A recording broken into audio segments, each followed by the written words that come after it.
All right, Freshbox. Okay, wait, let me see here. Okay, Bill, great emails for the week. Freshbox23 got a lot of responses. Your request for advice for the 23-year-old virgin in London with strict parents.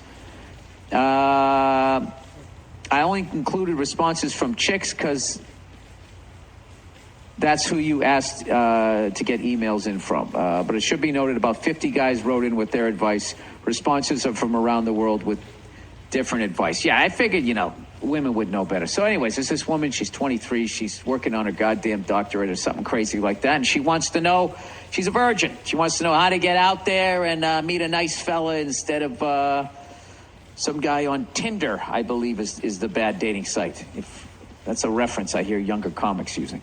All right, okay, so here we go. Here's some women helping out. Freshbox 23. All right, Clam Podcast listener. All right. Hey there, Bilbo Baggins. I'm a fellow Clam Podcast listener responding to the 23-year-old lady who wrote on your Monday morning podcast. Don't go on them dating apps.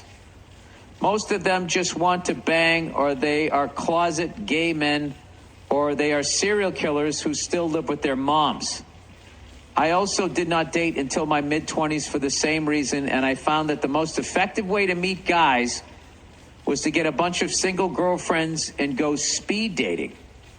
You get to meet these men in the flesh and see them sweating in their shirts, awkwardly palming their sweaty drinks. Where do you go speed dating? It's funny and endearing, and you'll have a better chance getting matched to a human being. The fact that they were nervous, I would think that there's something about them that they're a better guy, I can't say a better guy, but then you don't want to be all nervous when they're going out in the job world. It's a difficult thing, trying to pick the right person. Anyways, other options are to join a church group that does charity work or meet there's a good day. You meet somebody or a fellow studious working professional at school, but don't bang anyone at work. That's how I met my now soon-to-be ex-husband. Oh, my God. So you just gave all of this great advice, and then you have a failed relationship at the end? What is she supposed to do? I think there was some good things there. Join a church group that does charity work. Maybe not through the church if you're not into that shit. Do some charity work. But then just make sure you vet, because that's also where I would think a psycho might go to try to get some, some open-minded / a little naive when it comes to street smarts. Always have your guard up. Did I mention I saw that movie 8th Grade? Did I tell you that? And I went to go see it. I didn't even know Bo Burnham directed it. I just heard it was good. And goddamn it, I wanted to see a movie. And I went to go see it, and it's fucking great. It's great. There's one scene in there that is excruciating to watch, but I think it's important that like preteen, teen girls see it. Because it's really I don't know. It's fucking brutal. There's a lot of creeps out there, all right? But it doesn't get, it gets creepy enough, but not to the point where you're like, I wish I never saw this fucking movie. But it's, the way it was handled, I thought was perfect. And it's great to see a fucking comedian out there directing a movie that good, huh? Everybody thinks all we could do is jump around talking about our dicks. Look at that. Look at Bo Burnham crushing it. So go check that out. Support a fellow comedian. And support cinema. Live cinema. All right, Freshbox 23. Hey, Billy Bobbledick. That's a great one. I friggin' love your podcast. You're truly the inner monologue in my head for almost every scenario in my life I find myself in. I'm a 29-year-old from Dorchester, dude. Dorchester, Mass, and am a biology student in a committed relationship.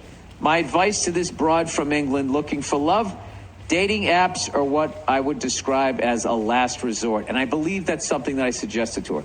Maybe I'm just old school, but the reality is most people on dating apps are most people in real life these days. What you see on Bumble is what you see in real life.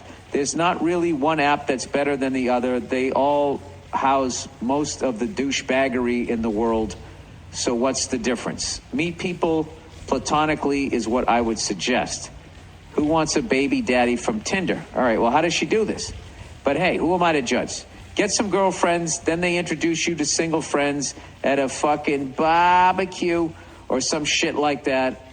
I do know some girlfriends who have met their husbands off dating sites. But hey, come to think of it, their husbands seriously suck. Seriously suck. Just so many dicks on so many levels. All right. So I think dating apps is out. That's what I've learned so far. Keep on keeping on. I can't wait to see you at the garden. Oh, wait, that's it? So what was your advice? Okay, basically, stay away from the dating apps. It seems like you get with a group of girlfriends. You go out in a herd as the guys are in the tall grass, peeking up, waiting to find a weak one. And I guess somehow I don't know. Anyways. Wait, let me just read the rest of this. Keep on keeping on. I can't wait to see you at the garden in October, Bill, you redheaded stepchild. And hey, England broad, it'll get easier. Just stick your tits out there, and it's like flies to honey. You'll quickly realize how easy it is. All right, there's a lot of advice in a lot of different directions in there. But she's studying biology and she's from Dorchester, so she's getting a lot of mixed signals here. All right, Fresh Brox 23 from a lady. Dear Billy Big Tits, I just finished listening to your podcast from August 6th, and I have a few suggestions for the girl who's late to the dating game. I'm only 21, but I'm certainly not fresh out of the box, and I know a few things. Number one, use Bumble, not Tinder. Okay, now she's saying dating app. On Bumble, the girls have to message first, so you can do some flirting. Not flirting. You can do some filtering out of dudes who seem creepy without feeling pressured to respond to a message. Tinder is good if you want to get laid. If you're trying to weed out the guys who just want to get their dicks wet, tell them you're saving yourself until marriage. You can always change your mind later. Quote. Oh, so you just tell them you're saving yourself till marriage, and that just makes most of the guys who are just looking to get laid, I guess will leave you alone. Anyways, number two, my friends love to pimp me out. I'm sure if you ask yours, they would too. Three, like Bill said, find an activity. Lots of cities have sports leagues.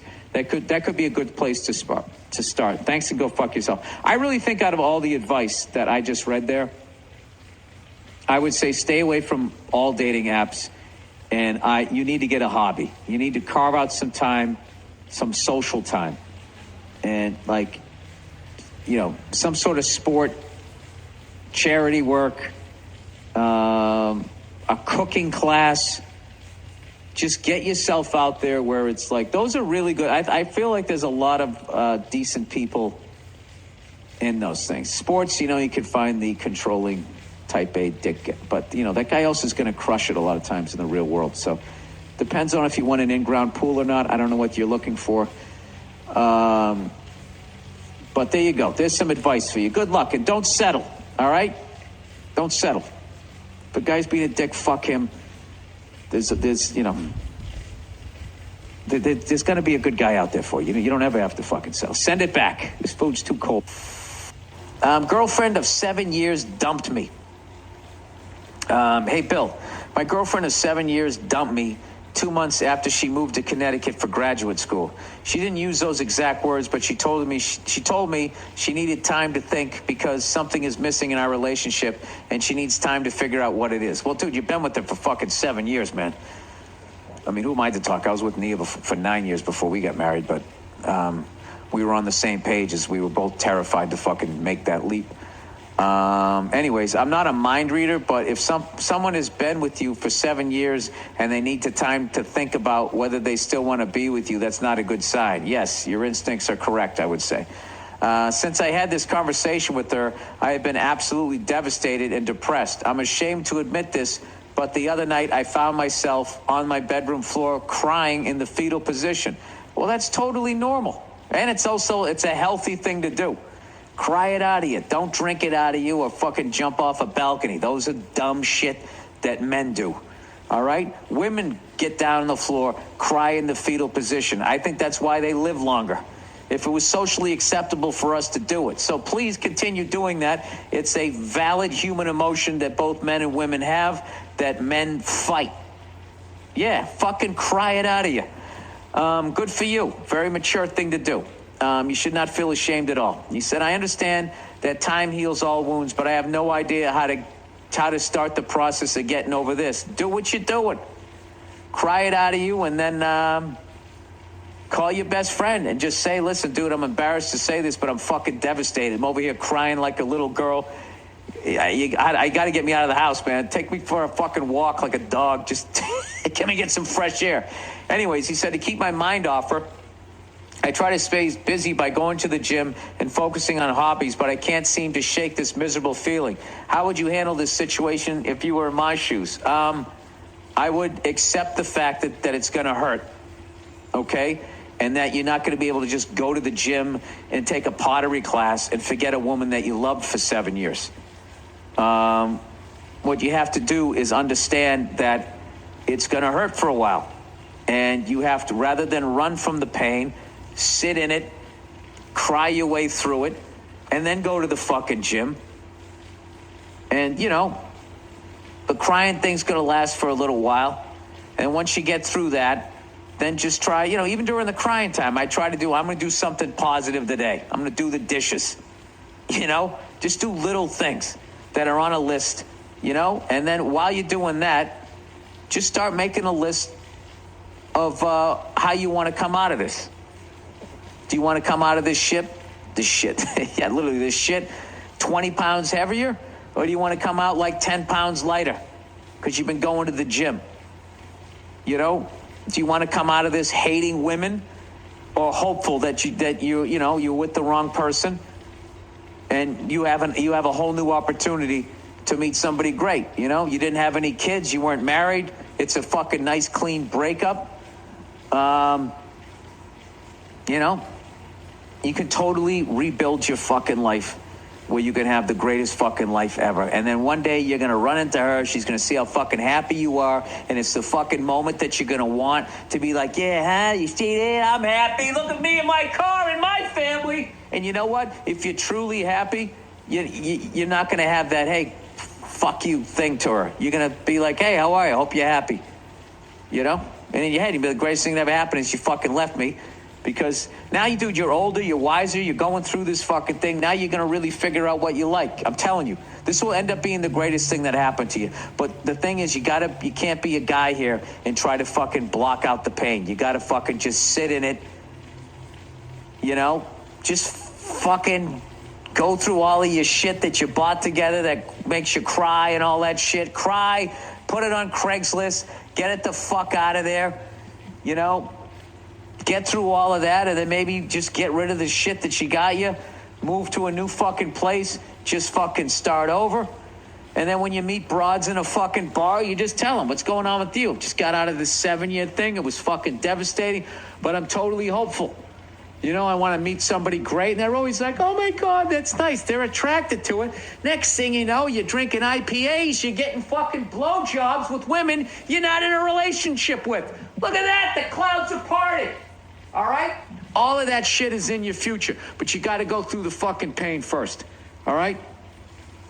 That's it. If you were a car, you're a fucking barn find right now. They haven't even fucking sprayed you off and got the rat shit out of you. You just got to deal with that right now.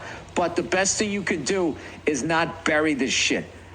The reason why women do so well is because they're allowed to cry. They can cry in front of their fucking friends. They can talk this shit out, and they can get past it. We don't. We fucking carry it and carry it and carry it, and it affects other relationships. If you truly want to fucking get past this thing, you got to go through the pain of it. That's what I learned all the fucking times I got dumped. All right? Good luck to you, sir.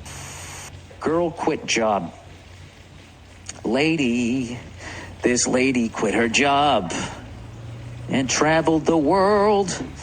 All right, here we go. My girl comes home. Why did I feel like there was something else in here? Did I miss one of these things? Maybe not. All right. My girl comes home early the other day and tells me she quit her job. I work full-time in a metal shop. Jesus Christ, what are you, a blacksmith? And I go to school full-time for engineering. We also have 2 beautiful kids. We cannot afford our house, cars, etc. without her working. And she acts like I'm a bad guy when I get on her about it. Oh, Jesus. I don't know what I should do. I'm thinking of leaving her because this is not the first time she's done this. And in the total 7 years we've been together, she's worked about 2.5 years of around 10 jobs. Wait, she has worked about 2.5 years of around 10 jobs? You mean, and I'm guessing you're saying she's had 10 jobs and collectively worked 2.5 years. Can't take the financial stress anymore. What's your advice? First thing I would do, I'd downsize your life. Just be like, all right, well, look, if you're not going to work, then we got to do something here. That's incredibly selfish. And look, she obviously doesn't want to work. She wants to be at home. She wants to be with the kids. So you need to make enough money to basically, treat her like a third kid. So your lifestyle is going to have to go down then. If that's what I would just sit down and be like, can I ask you a question? Do you want to just stay home and be with the kids? And let her fucking flip out and scream and yell and all that. And just don't lose your cool. Just say to her, is that what you want? Okay? Because I need to know that. Okay, so I don't keep thinking that we're going to be dual income and making financial decisions that way. I can already tell you right now, dude, that the fact that you're working full-time and she's working full-time, and if the second she fucking quits, you're fucked. You guys are living beyond your lifestyle, beyond your means. You shouldn't be living like that. So you're basically, the two of you guys are spending all the money that you're making. That's no way to live. All right? You need to downsize your life is basically it. I would drive, use Toyota or a Honda. Those fucking things never die. I'd get one of those. I'd downsize and then, I don't think you just quit on a relationship and walk out on 2 kids, but the stress has to be fucking brutal. And if she's being a fucking baby about it, this is one of these fucking things that, be a nice change on one of those chick shows, where 4 broads sit around fucking talking about women's stuff. They never talk about this type of shit because this would probably be considered sexist if you brought it up. That's a hell of a fucking thing for her to be doing to you. You just got to lay it on the line. Just sit her down and just say, listen, is this what you want to do? I need to know that because I'm not going through this again. All right? And I would just say, you've had 10 jobs in the last 7 years, and you've worked collectively about 2.5 of those 7 years. Okay? When you quit a job like that, just quit a job and have no other job. It puts unbelievable stress on me, and it's not fair to me. Okay? So I need to know, do you not want to work? Do you just want to stay home with the kids? Because if you do, we're going to have to downsize